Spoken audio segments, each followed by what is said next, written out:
All right. Thank you so much for coming on the show. You are welcome. Thanks for having me. I'm honored. Absolutely. It's so awesome. I get to work with you so regularly. And I describe you to many different people as many different ways, one of which is kind of a mentor of mine. But do you really quickly want to introduce yourself and what you do in your own words? Sure. So I am Valerie Lopez, go by Val. Hmm. I live in Chicago and I head up our employee engagement and inclusion at Cision. So I also head up a lot of our diversity, equity, and inclusion initiatives. And that's how Hmm. we get to work so closely together. And Yeah. I'm thrilled by that. Yeah, no, it's great. It's really awesome. The work that we get to do together and the work that you kind of guide me through in learning how to kind of do certain things. It's fun work and it's necessary work. And it's not something I ever expected to do. I didn't know that this kind of work existed, but here I am, and it's awesome. So tell me a little bit about yourself in the sense that, like, where do you come from? I mean, with the last name Lopez, people would think, oh, you're Latino, right? Yeah. So let me just tell you my life All right, story. let's do that. Yeah. So my parents immigrated from the Philippines. Both Hmm. of them are from the Philippines. They came to Chicago in the 70s. Didn't know anyone. I think the typical immigrant story where they Hmm. just kind of started with nothing, right? Okay. And we stuck around the Chicagoland area. Hmm. Um, with my father's work, eventually took us to a small town in Indiana Uh-huh. that's pretty homogenous. And I think I was like in end of my fifth grade year, so Uh-huh. going into school. So it's a pretty tough time as it is as a Hmm. kid. Hmm. Um, and moving into Indiana was the first time I've even knew what racism was. Yeah. To be called out for being different, to Hmm. have the most vile thing said to me because I look different. Yeah. And so, I mean, Lopez, can, if people don't know the history of the Philippines, and Right. Right. a lot of us have, last names that sound Spanish, Right. um, people just get confused. So Hmm. people would say, derogatory terms against like the Latinx community that they would use. Hmm. They would use derogatory terms against the Asian community, mostly the Chinese community. Yeah. And they just never knew what the Philippines was, even though I would say it. They just were like, "That's a made-up country." So it was I mean, yeah. childhood, but yeah, I mean, so sort of a long answer to your No, question. no, I mean, I think that you touched on a lot of points. I think it's there that's true. I mean, the Spanish colonialism, for one, was a Yeah, big thing. And it did reach the Philippines. yeah. And that's, I'm assuming, I mean, do you have Spanish heritage, or is they just kind of like gave everybody Spanish last names? I actually do. So in my family, I do. I'm maybe like a 16th Oh, Spanish. yeah, something like small. Yeah, something small. But yeah, there is some Spanish blood in me. But yeah, Okay. I would say like a lot of surnames have that Spanish influence, and Hmm. Hmm. many probably don't have that blood in their lineage as close as I have.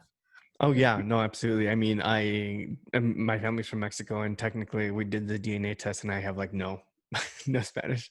So you're more Spanish than me, technically. I know. Well, I mean, look, I need to take that test because it could very well be that my father thought his mom was Yeah, Spanish, yeah. but it could be false. Those, yeah, I mean, those tests are funny. I had a conversation with a friend recently where a lot of people will take those tests and then only really highlight in conversation their European sides, but really kind of Yeah. downplay anything else, out of like a weird internal kind of embarrassment and internalized racism. Mm. So it's very important to, although it's neat to know, but it's like, what are you the most of, right? And not only that, like, where did you grow up? How did you develop socially? Indiana sounds like a really interesting place. I have a lot of friends from there just because they live near Chicago. Like South Bend, I think, is near there, right? Yeah, um where I grew up, yeah. LaPorte, it is only 2 hours from Chicago, so it's part Okay. of what they call the region. Okay. but it just happened to be, it's a fairly big county. Like my Hmm. high school class had like 400 people, but it was like one school for a county. Hmm. Um, and they didn't have really any um, communities of color there. Like I was Hmm. maybe one out of four people in my class of 400 Yeah. that was a person of color. So it Sheesh. just kind of shows you how homogenous, and this was in also like the 90s too. Uh-huh. I'm sure it's more diverse today. I mean, yeah, I mean, I'm sure it is, just because it seems like from your experience, maybe just people tend to move out there to because of affordability. Maybe Yeah, that's the case. I think that tends to be the case for a lot of people. They can't afford living in the city, especially with gentrification. yeah. They move to these smaller towns on the outskirts. Is that kind of what happened there? I think so. Yeah, it's Mhm. definitely the affordability piece of it. And, I think a lot of people in the city are starting to move out to Indiana again. They've done Oh, their time in the bigger cities where, you can't have a backyard. You want sort of hmm, a slow-paced life. So we're seeing hmm, more urban people moving into these communities, which is great because that brings different cultures and different, yeah, diversity to it. But I mean, yeah. I certainly think what I experienced back in the 90s, I mean, representation on television and movies I was still, mean, yeah, slim to none, especially for the Asian community. So I think it yeah. is the fear of not the unknown and not knowing anyone. Yeah. I actually had someone say, "Oh, is your family the one that owns the Chinese restaurant?" I'm like, "No, You're like, no, you dude. for that." Yeah, no, that's intense. I mean, that happens all the time, right? It's even more embarrassing when you're just like, no, it's not my family, it's my cousin's family, which happens to be the case in one of the restaurants here in town. I'm just like, no, that wasn't me, but I know the guy. So yeah, I mean, that sounds that's sounds pretty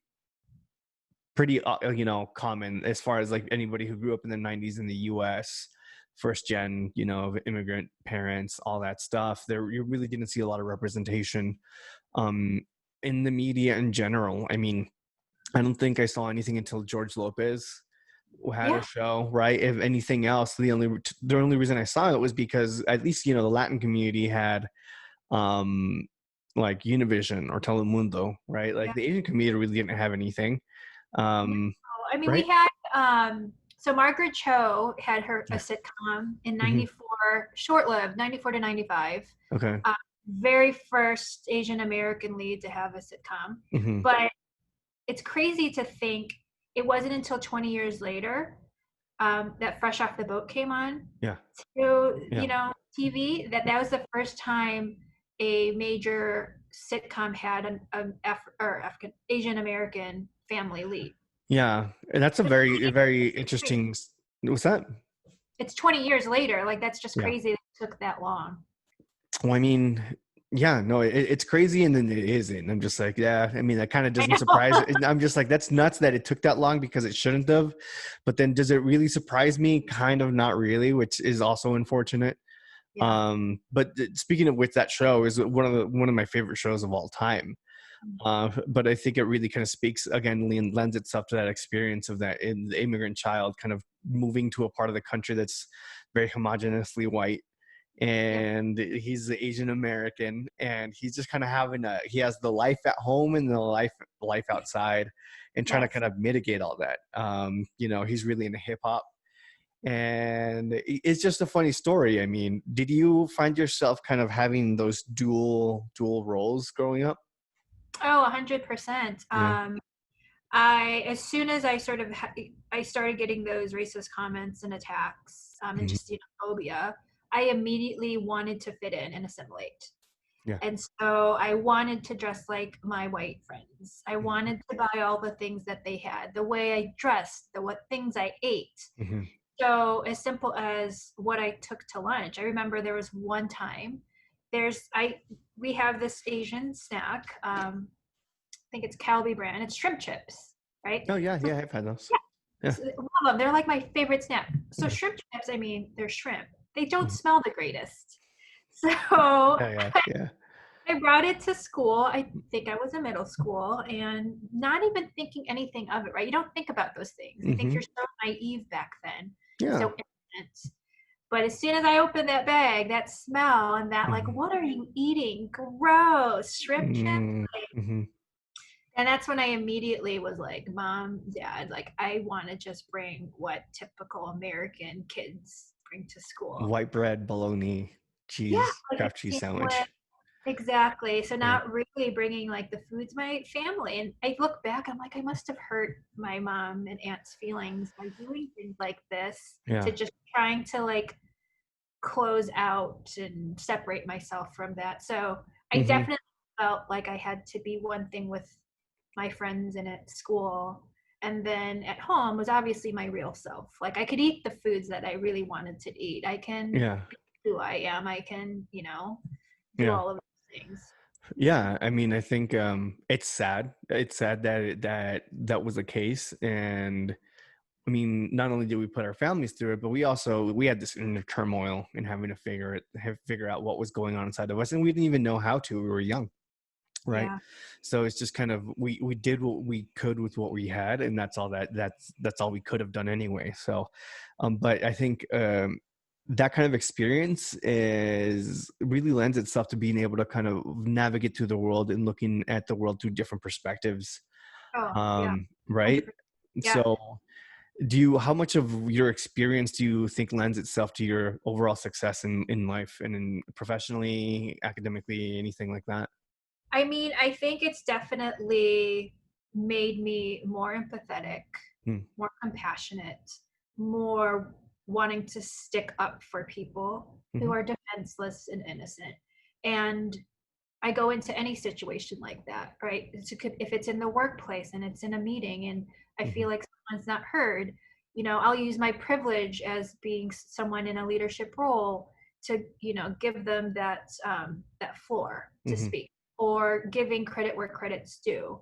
mhm, In my personal life, if I see someone getting picked on, even if it's maybe um, a joke that has no ill intent, but it's a mhm. microaggression. I'll call Yeah, that out. I'll say, hey, like that's not cool. yeah, So I really just try and speak up for people. And I think I might not have done that if I didn't have the experiences that I've had growing up. yeah, So it's always stuck with me and to always be there for people, to always have compassion, to always think what are they going through mhm, in situations. I mean, I still need to grow and I still, have my mhm, own biases that I need to work through, but yeah, it's definitely helped me and it helped me come out of my shell. My mom and dad tell me all the time I was a super shy kid growing up, but yeah, I think moving to Indiana and having to, you know, be on my own with bullies and to stand up mm, for myself, like I grew quickly in those yeah, times. yeah. I mean, I think that's definitely something that is you're kind of forced to do. Absolutely. I know I struggled personally, and I'm bringing this up because I'm just wondering if you had a similar experience.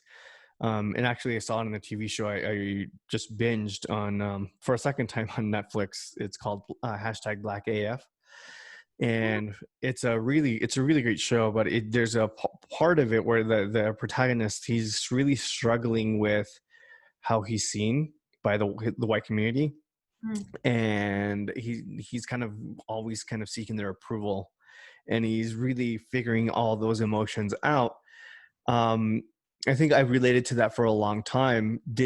Was there for you like a lag period in trying to maybe find your own kind of voice and not really caring what your peers thought, and yeah. quote unquote doing what was right? It's hard. Yeah, I mean, I think it's so funny. So I was on a panel celebrating Asian American Pacific Islander Month, and there Hmm. were a lot of wonderful speakers from the community. And someone said, have I'm more Asian as I've gotten older, Hmm. and I so relate to that because I feel like it wasn't in the last even just 5 years where I've been really comfortable in my own skin. I've Hmm. been comfortable to just speak up and call things out. Where before I would just be really timid, that I didn't, I worried what people thought about me, that I wanted to I should just be lucky. in Hmm. terms of where I was at, that I had a seat at the table. Yeah. I was in that meeting room, but I don't know what the turning point was where I felt comfortable to speak up, and basically have the mentality of like, what do I have to lose? I know that sounds really just sort of like, No, I mean, it makes sense. It resonates. yeah, I mean, there's a lot you can lose, right? I could get fired, but Yeah. I think it's Yeah. like I think I'm at the point where if I don't speak up for my convictions Mm. and something I completely disagree with, Hmm. then I won't feel good about myself. So I'd rather be at an organization that respects and values me Yeah.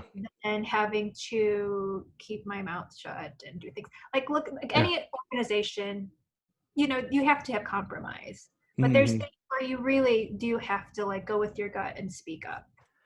Yeah, yeah. I mean, it's all about balance, right? Because one thing is that what I know is that the mobility, there's a lack of mobility for a lot of people in the people of color in general, right? So if they lose their job, it's much more difficult for them to try to find a job. So there's much more incentive to not maybe kind of say certain things or behave a certain way or not call certain things out.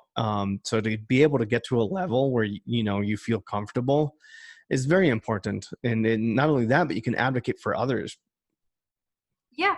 I mean, I've been lucky too, where I have a team, that a team of peers who Hmm.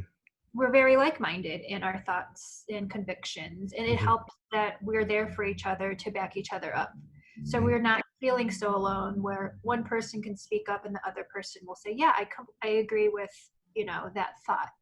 Hmm. So I've been fortunate to find that sort of team of warriors. Yeah. I think that's important too, as we, you know, as we move up into leadership roles. It's, you know, giving back Mm. and also helping help mentor people, help sponsor Hmm. people, be Hmm. champions. Yeah. Because there's also the mentality, unfortunately, with some people who in the minority who believe that, well, I got here on my own. Why should I help people get there? Right. Um, I was able to, but it's Right. like, well, wouldn't you want to make things easier? Like, why do you have to kind of have Yeah. other people go through those hoops if you can help, you know, guide them? Yeah. I mean, the argument that I've heard is that it devalues their work, so they feel like their work is no longer worth as much, or anybody else can just get it. But that is definitely not the case, and it goes back to like that internalization, right? Of just like oppression or of this or of that, and you're like, no, I mean, really, like, do you really think that, or are you just kind of speaking what's been drilled into you for so long? Yeah, I think that's it too. I mean, I think a lot of the things I've learned growing up, it's just part of my culture. It's you don't, Mm-hmm. you know, you don't speak against authority. You know, you Mm-hmm. listen to your people in power because they're there for a reason. It's just kind of like listen to your elders, listen to your boss. Mm-hmm. Um, but I think with our generation and the generations that follow us, we are more empowered to speak up and speak up in a way that's constructive Mm-hmm. and that we can help create change. So yeah, I mean it's a challenge, but and I think we have our own struggle, race or not, with imposter syndrome of just feeling Oh like, yeah. Yeah. you know, are we good enough? Are we really Hmm. that talented enough? And so I Hmm. think there's just a perfect storm of all of these insecurities and what we've, you know, had drilled in our heads growing up, Hmm. and imposter syndrome, that it's hard to remove those layers Hmm. and feel completely comfortable in who you are. Yeah. I mean, it takes time and it takes work, Yeah. but it's necessary work, and you can only ever really give back if you're taking care of yourself at the end of the day, and if yeah, and exactly, and I mean, if you're feeling good about what you're doing, then you're going to be fine, right? It's going to take you a long way. I guess where my train of thought is leading me more so than anything is, what are some of the biggest challenges you've faced in trying to help those around you? I think a big challenge is you have the you know, the whole Christian Cooper, Amy Cooper. Yeah. thing, right? Yeah. In the news. If you So can you elaborate so people can understand? Yeah. yeah, so Christian Cooper was a black man in New York Yeah. who went to, was it like a bird watching park? He's a bird watcher. I think so. Yeah.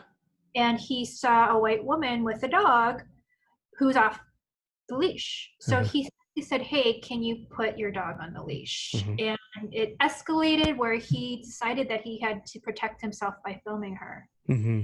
And she got distraught and was upset that she was being filmed. So she basically said, either stop filming or I'm going to call the cops. And I'm going to say what a black man is attacking me. Like she was using that as a But way. she knew, so she knew she was doing right. Yeah.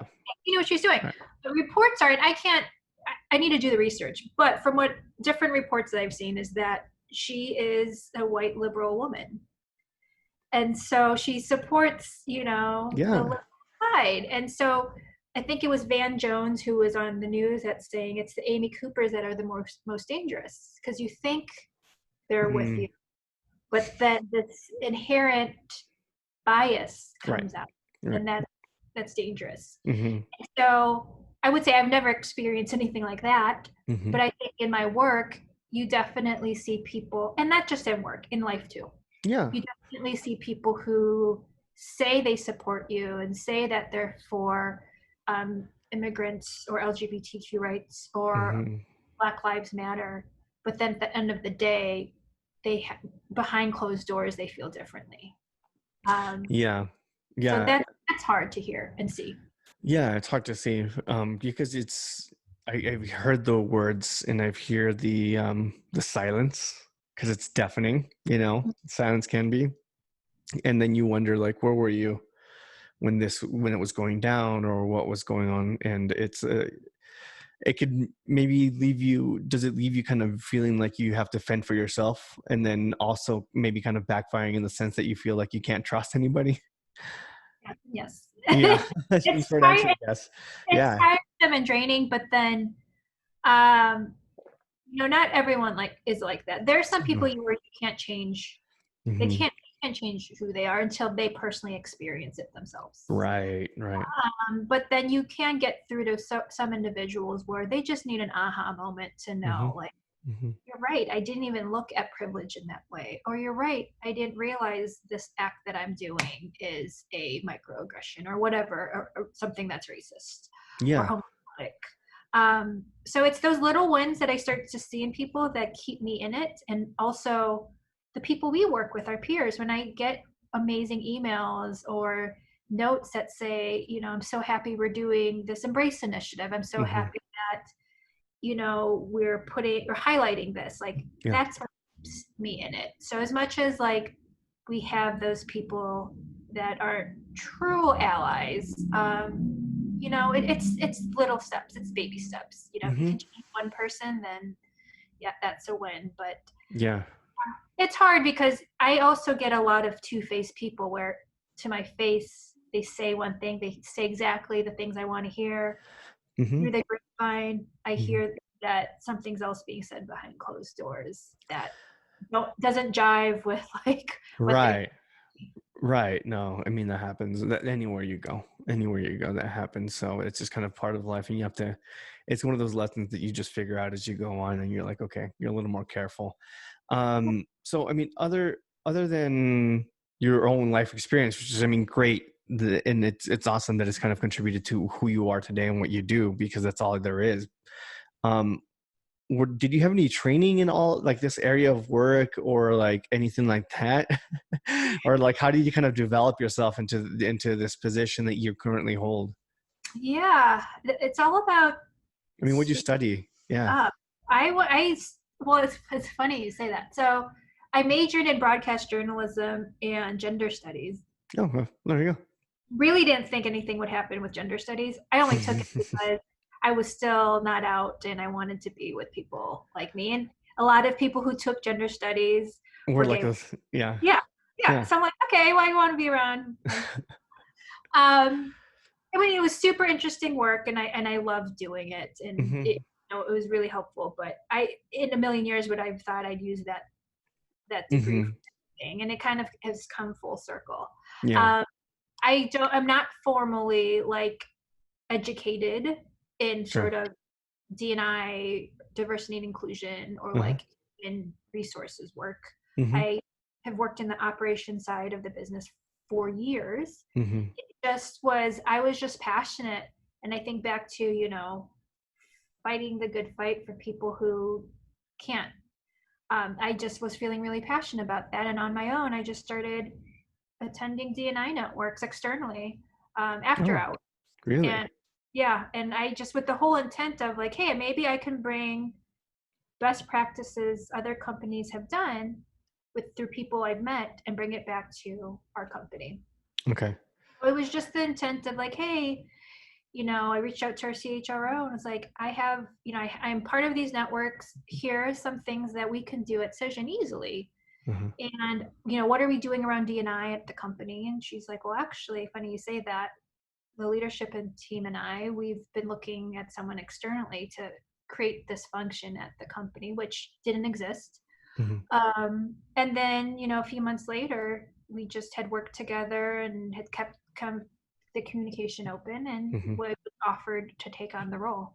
And you've heard this story. Like, Mhm. I was like, I don't know. I need to get back to you because I didn't want to be a checkbox. I didn't want it to be a one Mhm. year and it's done.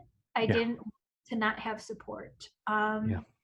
So I reached out to all of my external friends who are in DNI and I just said, hey, I was offered this. What do you think? What are the Mhm. challenges you come across taking on this role? And it was really helpful. And so I came back to them. I'm like, well, these are my concerns. And our CHRO at the time was amazing, and we Mhm. talked through it. And she said I had executive support, which was amazing. That this wasn't a one and done. And of course, it's not a checkbox. Mhm. But then I was starting to think like, I'm a gay Asian woman. I have like three check boxes. All right. But I started to think like, look, even if I were a checkbox, right? Even if that was something that they thought of, I don't think it is, but if it was, I don't care because this role has never been created. Right. We're talking about things we've never talked about at that company ever. We're Mhm. creating these amazing groups like the one you lead. Mhm. Uh, and we're having just, candid, difficult conversations. And so, Yeah. checkbox or not, we're starting to create change and you just make what you can with what you have. Yeah, no, absolutely. It's just it's the idea. I mean, I hate to use it again, this specific term because it's the company we work at, but like in and against, right? It's not against, but like maybe more in and for the Yeah. people, right? And the idea that like the only way that you're really going to make a difference is that if you take on that role. Yeah. And you're able to kind of develop it into something that you think will actually, with the time you're given, something that's really going to do good.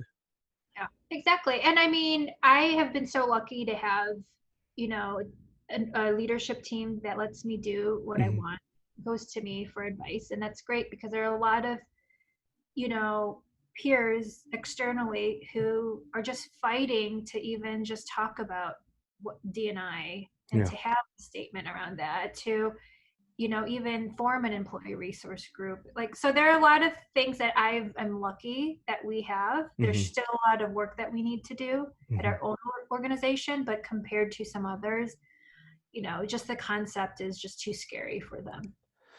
Yeah, I mean, I remember recently reading an article that it is just a checkbox, and that it's just they want to do it to cover themselves, and it's not really something that they want to kind of actually follow through with. So when you see a company not only diving in and creating that role, but actually, obviously because of current circumstances, but like um, giving a budget to different parts of the business to be able to kind of do events and to do these different things, that really says something about a company, right? And it really says that, like, you know what, we value you. Because at the end of the day, if people are happy, they're not going to go anywhere. Exactly. If people feel represented, if they feel seen, and I know a lot of younger people who don't have a lot of time in the workforce, who like to really just like complain about their jobs in general, and that's in any career. But then I tell them, I'm just like, when you find something good, like, hold on to it, right? Yeah. And that's because there's going to be difficult times and there's going to be easy times, but In the long run, I promise you it's worth it, because it's very difficult to find something that's remotely good even at some time, you know? Oh yeah, I mean, I think diversity is so important. You want to go to a work that's got diverse employees, but you just as equally need inclusion. And I think Hmm. inclusion is just so needed because that's where you form the loyalty. That's where you feel valued. This is where you want to work hard for an organization. And so you can certainly bring in and recruit, people from all diverse backgrounds and Hmm. cultures. But Hmm. then if you get in the door and they don't feel like they can be themselves, they don't feel supported, then they leave. Um, so it's really important for people to have that sense of belonging at work, that they don't have to have what we were talking about earlier, two sides to them. Like they're a work version and they're a personal version. Like, of course, there's like, we Hmm. all have two versions. We're not going to be or completely be the person we are at work. Like I curse a lot at home. I won't bring that to work. But Right, the right. essence, yeah, the essence of me is me, and I Hmm. don't have to hide my background and my experiences, and I can talk openly about it. I mean, you've heard my story a lot. Like I feel Hmm. so comfortable to be able to share my story Hmm. internally with folks, Yeah. and to think about being at a company where you can't do that is just Hmm. breaks my heart. Right, right. And it's good for the company, it's good for individuals, and productivity, or whatever you want to call it. I mean, it's for me, I want to make sure that my colleagues feel good, Yeah. and that they're happy, and that they're not feeling, unheard, and that at the very least, I serve as an advocate on their behalf. Right. And it's kind of one of those things, like, just going back to what you said, is the idea that you lived a very difficult situation, and you were in a lot of kind of weird spots, and you learned kind of to stand up to bullying. So you almost feel like, because you know that it was very difficult for you at some point to be able to kind of stand up for yourself, now you know that you can take it, so you do it on behalf of others, right? And that's Oh an yeah. important thing. That's an important thing to do, because not everyone can stand up for themselves. Maybe they're scared, maybe they have anxiety, maybe they have a gamut of different things, but it's we have a responsibility to be able to kind of make this world a better place wherever we are. Yeah. I mean, look, like as much as I stick up for myself Hmm. now, there are moments where like I'll be in a situation and I'm just maybe so sort of shocked by a comment. Hmm. Not that it's even maybe like really that terrible, but I think it's from the person who's saying it that I'm Hmm. so shocked, or like you're the situation you're in, right? Where you are the only person that looks like you, and Hmm. you've got six other people in the room, and then everyone's heads turned. Like, like what do you say in that moment? And you just kind of Hmm. freeze up, and then Yeah. the time passes. Yeah. And then I kick myself after whatever that situation is, and I think, why didn't I say something in that moment? Like, why didn't I do that? Yeah. Uh, so I still have a lot of processing to do, but I just wish that there were more people who would stick up for me as well. And I Hmm. think, Hmm. and I've heard this before, where people think, well, I didn't think you'd want me to stick up for you because I thought you would have said something. It's like I'm not gonna like. It's nice to have that support. Like I get it. Like you Hmm. maybe don't want to insert yourself, or you're not sure if this is something where I want you to stick up. But if you feel like it's inappropriate, say something. I don't need to give you permission. Yeah, yeah, that's good allyship, right? Yeah. And just because we have these initiatives and these specific groups, at our company, representing different kind of demos or whatever, it doesn't mean that we only allow those people. Anybody can join these, but also, yeah. So I mean, we're also not kind of turning it on its head and doing a 180, and just kind of discriminating in return, because that's not equity. So what's good allyship to you in different parts of your life, like, because you said you check three boxes, obviously, right? Yeah. It looks different and different depending on the situation, right? Um, I would say, there's intersectionality and we have all our Hmm. different identities. if I had to rank my identities in terms of this is, I feel really close to in terms of speaking up, and maybe Hmm. what I've had the most experience around is being Filipino American. Hmm. So I would say, I think, and this applies to all groups, I think an ally is someone who is willing to speak up for you Hmm. right when they hear something. It's just Yeah. that an ally is willing to learn more about your experience and understand. Mm. You know, even just like Pride, it was officially Pride Month yesterday, Hmm. but people don't know it began from Stonewall riots and Right. rioting and protesting, and that's what Right. led to, you know, Change. Yeah. change. And people don't realize that. And I Hmm. think as time goes on, you start to forget the history of things. And I think it's even within the community. Like Hmm. I don't know a lot about, my own history being Filipino American. I don't know everything about the gay rights movement that I should. Hmm. So it's just taking the time to learn, but even more so having people who can't identify learn what it's like to be that person. Hmm. So I think an ally is just, we've heard this before. An ally is a verb, not a noun. There has Hmm. to be action. Hmm. You want to be an ally. You can't just say you are one. You have to Yeah. show ways that you're helping. Yeah. No, absolutely. Right. So it's you can't just sit around and hoping that it kind of passes. Right. Right. Yeah. Yeah. So I look at all mhm. situations where I'm like, I wish someone had spoke up for me. I wish I had Mhm. champion. That's another one. An ally is a champion at work, someone who's maybe in a role that's higher than yours and who's willing to put their reputation on the line to help you succeed and move up in the organization. Mhm. Um, these are active allies. Yeah. Yeah. Absolutely. You hear that, folks? uh, so yeah, I mean, I guess a couple more things.